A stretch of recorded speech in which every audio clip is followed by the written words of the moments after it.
guys, welcome back to my channel. I'm Sonnet, the owner and creator behind Sonnet's Garden Blooms, and in today's video we are going to talk about all things spring. So I have been on vacation for the last week and it has been a warm, balmy 86 there. Came back to Wisconsin and unfortunately I went from sand to a bunch of new snow. Even though we have fresh snow, I am still feeling spring. So in today's video, you are gonna get a bunch of birds, bunnies, and bees. So I hope you enjoy today's video and I cannot wait to hear what you guys all think. For project one, we are going to make some shelf sitters. I had these boards from a previous project. I had cut them, painted one side, and then they ended up in my stash. Now I'm also using IOD's permanent ink, the black, so you do need the ink pad for that.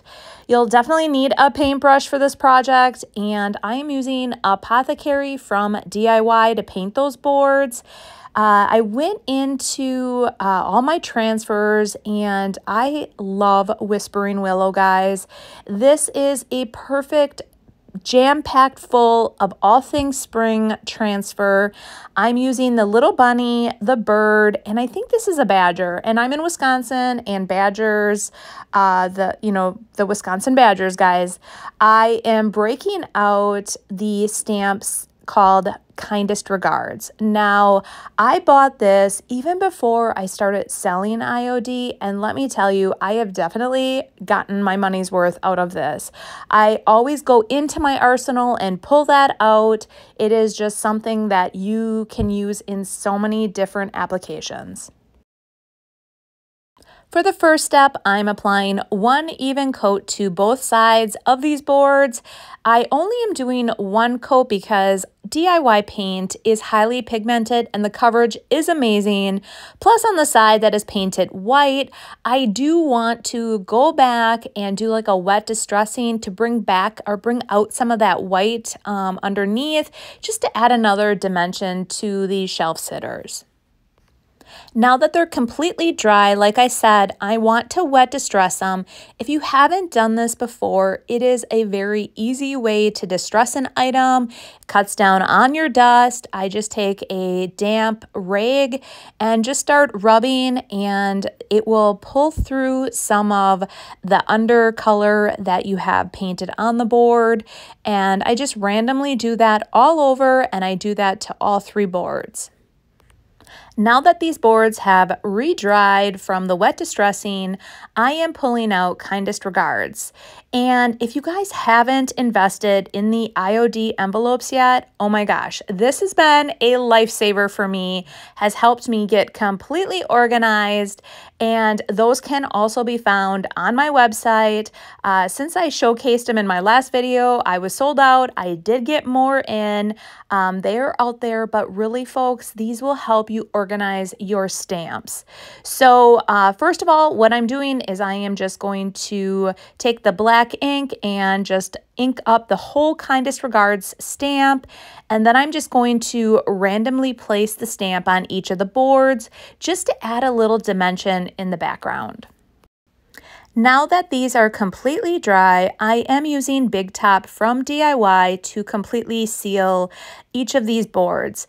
The IOD ink is a permanent ink, so I do not need to seal that, but the DIY paint I do. So I'm just applying one even coat to both the front and the back of these boards. I'm going to let this dry very thoroughly, and then we're going to come back and add the transfers. So the key here is really to make sure that you have your top coat completely dry before you try to apply a transfer.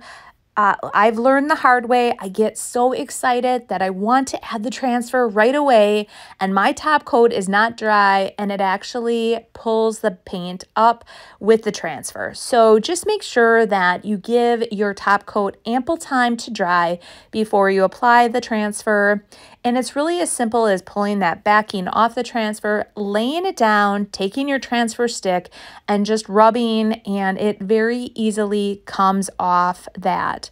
Once you get your transfer completely down, you do want to take that piece of backing and just completely rub it over the transfer to really burnish that into your whatever you're applying the transfer to.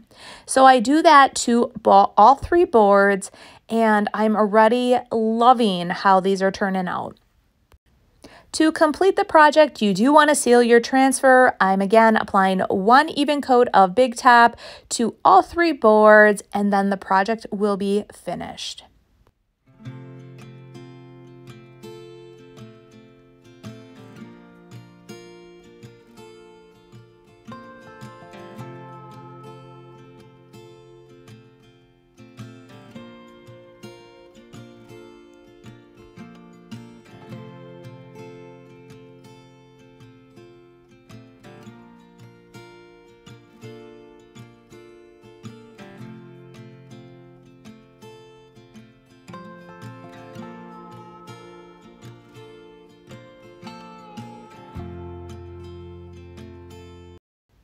For project 2, I have been on the search for these little carrots, and I found the mother lode.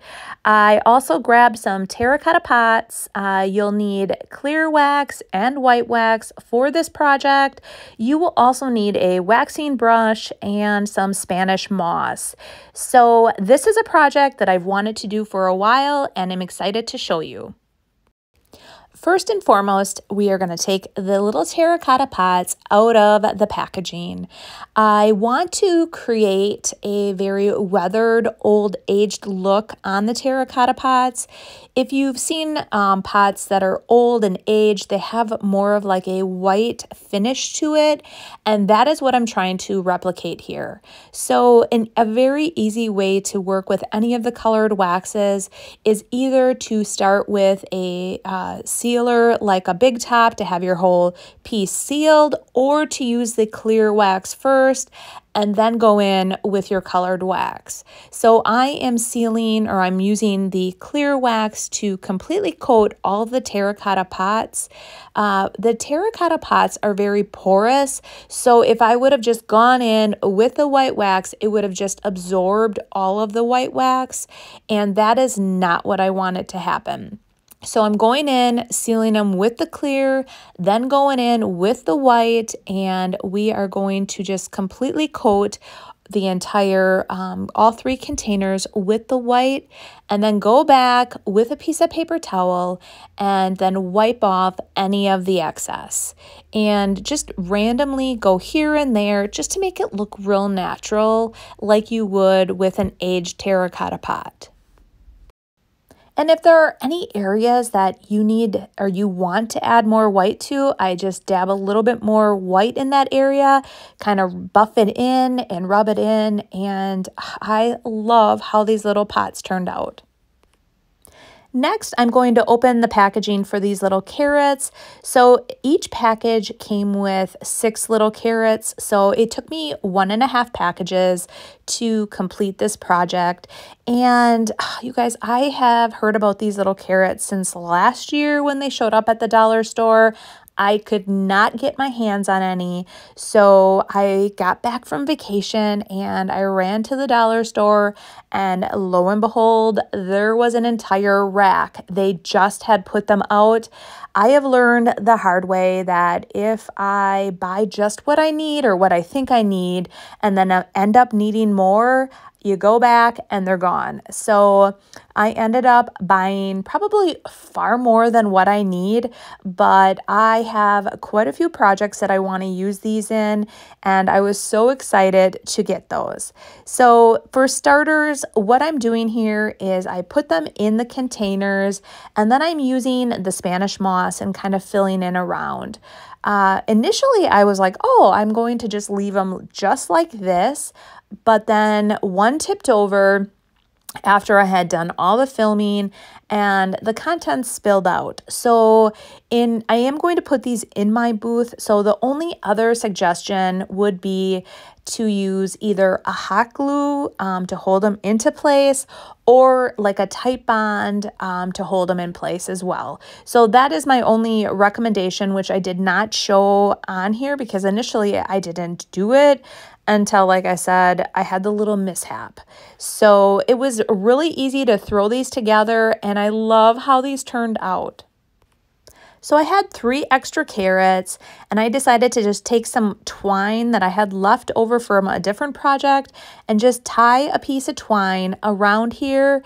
I do want to get a little tag, like a little white tag or a little tan tag, and then put like stamp on it saying bunny bait or bait or something like that. I didn't have it, but I thought, what a cute idea. And I will put this near those little containers in my, over in one of my booths.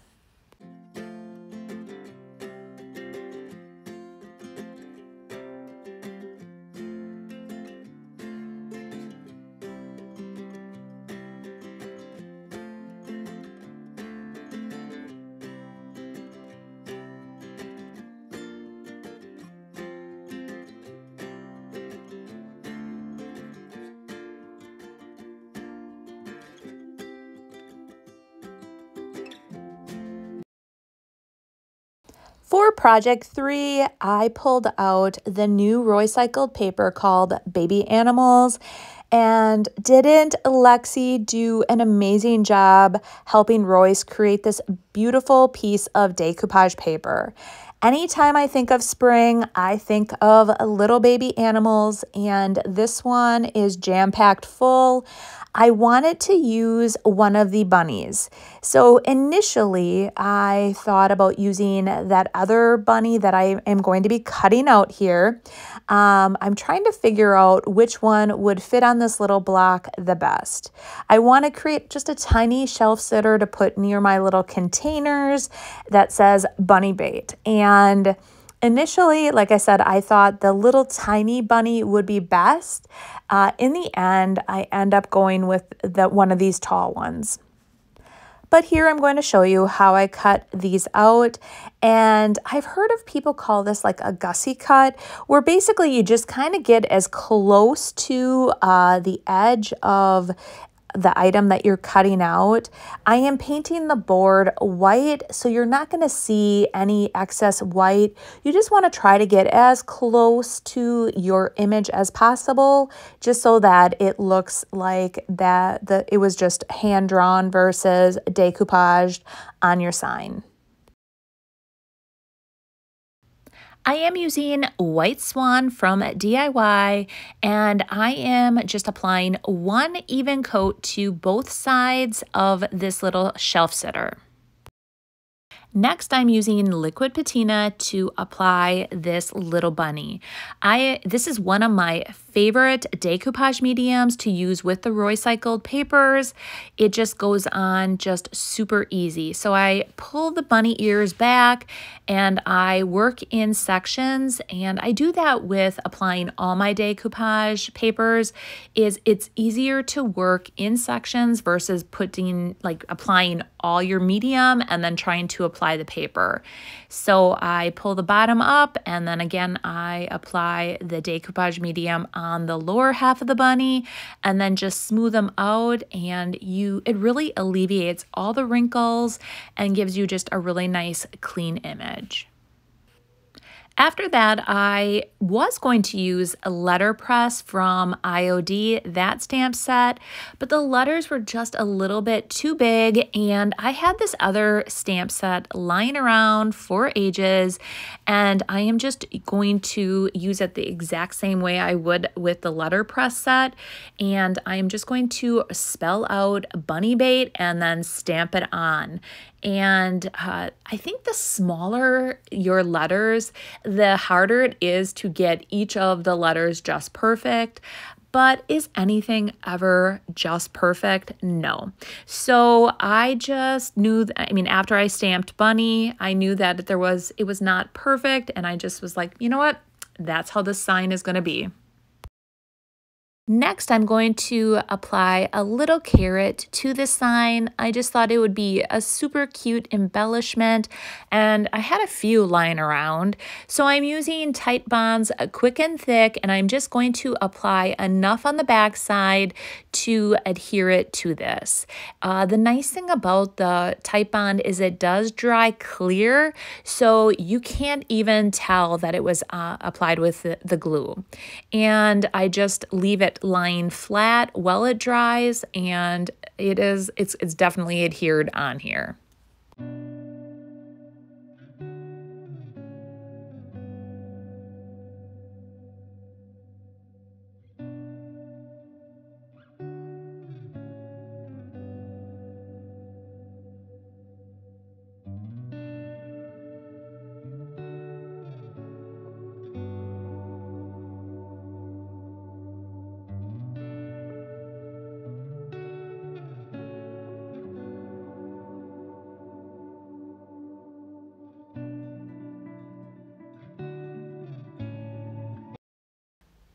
I found this chair in the garbage, and after I tried to paint it, I felt like I should have left it there. Let me just say, this chair almost got the best of me.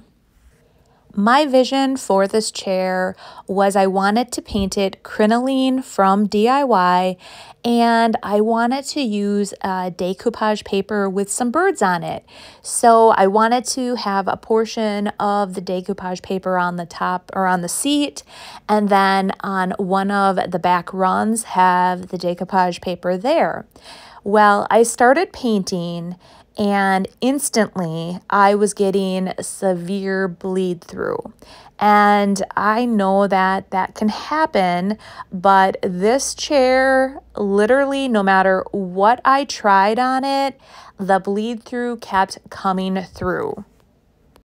So I initially started by putting shellac on here, and the bleed through came through even through the shellac.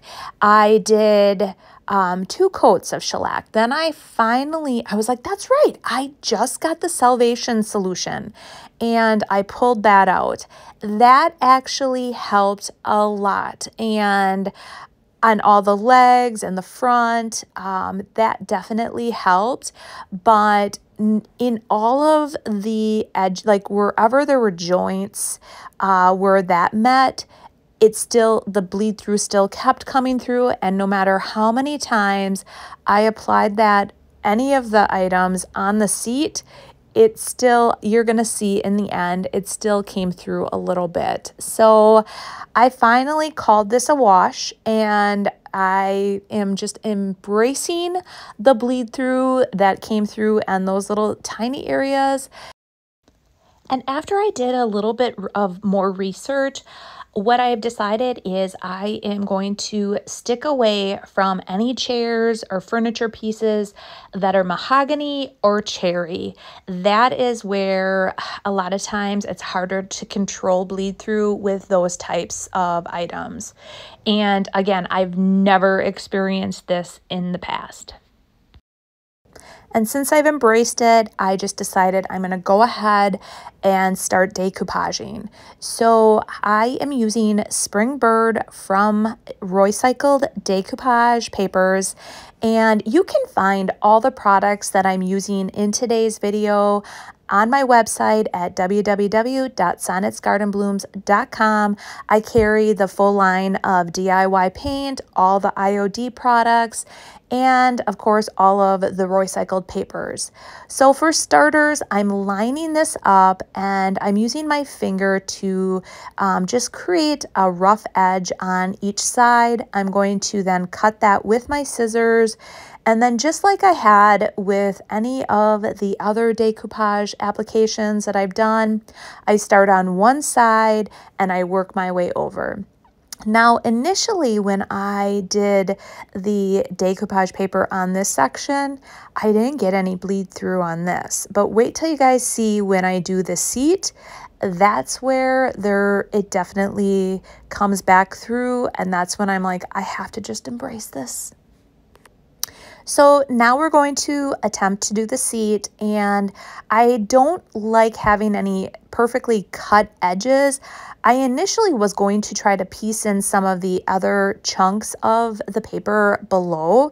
So I basically tore it, just made some like rough tears around the entire bird. And then once I got it applied, there was no way for me to make it look like strategically look like it was like where it would fit in. So there's a couple things that I wish I would have changed with this. Maybe I should have used a full piece of paper. I still love how it turned out. I just think it would have maybe looked a little bit better if I would have had a full piece of decoupage paper for the seat, and you'll see what I'm talking about. So here I'm just going to start applying the liquid patina just like I do with any of my projects, and then work my way around. And you definitely want to do that with like an item like this. If you can see, there's some grooves and crevices, and you just want to make sure that when you're working your way down and across, that everything is nice and smooth as you're doing that. So now I'm taking my sanding block, just like I do with any of my other projects, and we're going to get rid of the excess paper. I'm just sanding in a downward motion, and it makes a really nice, crisp, clean image here. I love doing this with my smalls and on furniture pieces, and I just work my way around. I do the exact same thing on this like little rung that's on the back of the chair, and it's a little bit more difficult here just because you're working in kind of a tight area, but it worked perfectly.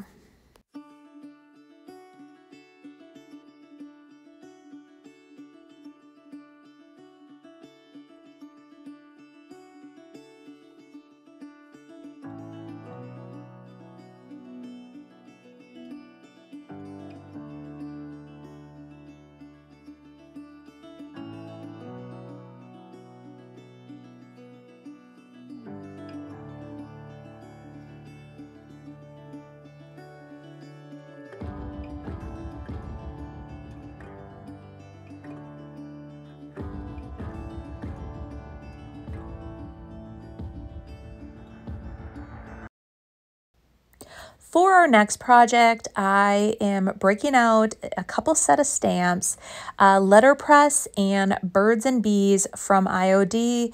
We are going to use the big bumblebee on this shelf sitter, and I am going to have it say, "Be happy."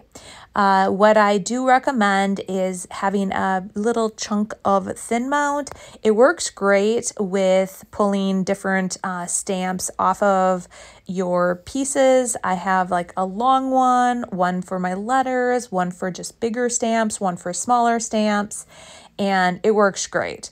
So I am going to start off by using another chunk of wood that was in my stash, painted crinoline by DIY, and I'm going to paint both the front and the back, and then we're going to get stamping.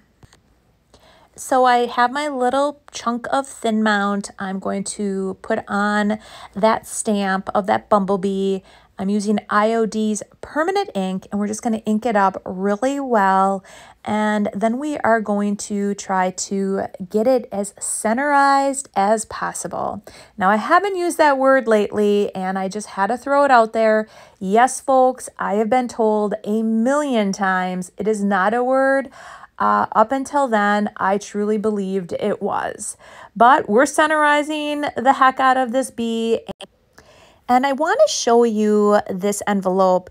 When you do get the envelopes from me, they're all individually wrapped. You just have to unwrap it, and I'll show you exactly how I put the stamps in there. I like keeping that paper backing that comes with the stamps, and you do just have to bend it a little bit differently in order for it to fit. It's the actual envelope itself is a 12 by 12.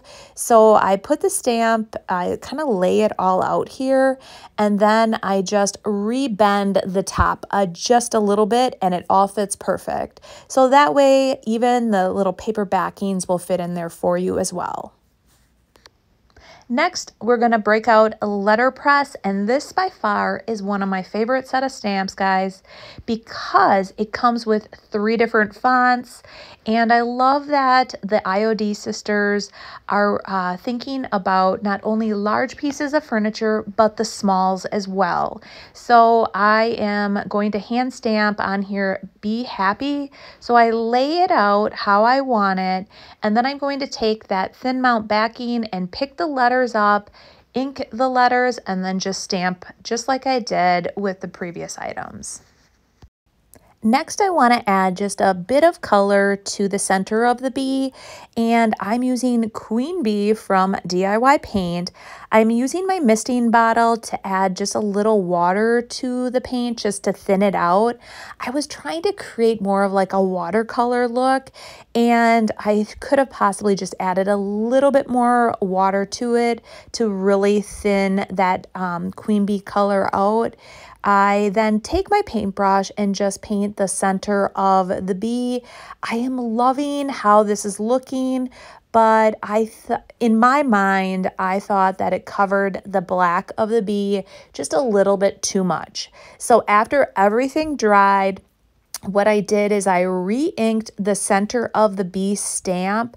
I lined it all up again, and I was hoping for the best that when I re-stamped, it would be perfect, and it was. So I re-stamped the center of the bee just to really make that black pop through just a little bit more.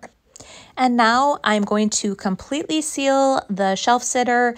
Because I use that DIY paint, it can be reactivated, breaking out Big Top and just applying 1 even coat of Big Top to the entire piece.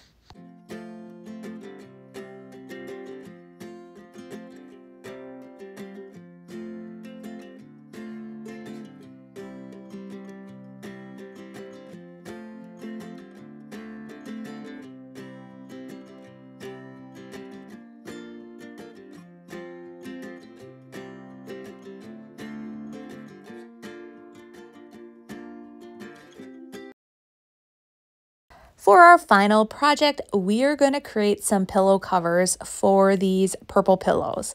So anytime I'm thrifting, I always look for down pillow inserts. If they are just amazing to work with and they are high-end, expensive, so I always look for those. I wasn't a big fan of the purple pillow, so I got rid of that. I do measure everything though when I'm doing my covers. I just want to make sure that I am cutting once, sewing once, and I'm not doing this multiple times. So I'm measuring it out, and basically I am going to use drop cloth, and I'm going to cut them at 20 by 20. And my drop cloth is very wrinkly. I had it all folded up. So what I'm going to do is take my iron, and I am going to iron the drop cloth, and I am also going to cut it at the same time. I'm not going to show you all those details, but it is perfect now. And I'm using that same bee stamp and the permanent ink from IOD. And I'm going to stamp bees all over this pillowcase. And initially, my thought process on this was I was going to do the same thing with that yellow DIY paint, Queen Bee. I tried a sample of it on a scrap piece of drop cloth. I did not like how it looked, so we just went ahead with just the bees. So I'm going to go ahead and randomly stamp all over this piece of drop cloth. I'm going to do that to both of the pillowcases, and then to seal the permanent ink, after I'm done, I don't show this, but I do use my iron, and I completely iron to heat set that entire piece. After that, then I flip it inside out and I bring it over to my sewing machine and I sew the edges all the way around and then put the insert in the pillowcase and then I stitch off the bottom. And I love how these pillows turned out. I'm kind of sad that we're not having pops of yellow, but it's okay. I can live with it. I still love that whole bee look.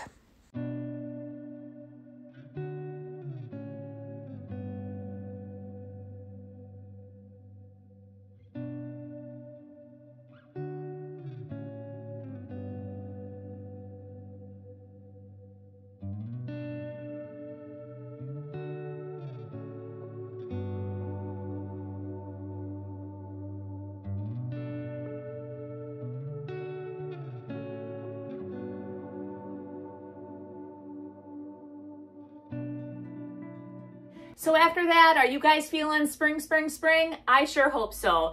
I am definitely feeling it myself. Like I said, I came from sand and now we are in like over a foot of snow. You know what? Spring will be here before you know it. I sure am loving the new release though from IOD, guys. I cannot get enough of it. So I'm sure I'll be showcasing more of the products in future videos. I'm hoping you guys are loving it as much as me. I did restock all items on my website. I did initially sell out of quite a few, so they have all been restocked. So if you want to get your hands on one of these amazing items, they're out there. So on Friday's video, I don't know yet. I have been brainstorming, coming up with ideas, and I'm sure I'll be coming up with something for you. This week though, I do need to flip my Yield Goat booth. I sold quite a few items while I was gone, so that might be something you'll be seeing as well. All right, well, you guys have yourselves a great week and we will see you Friday. Bye.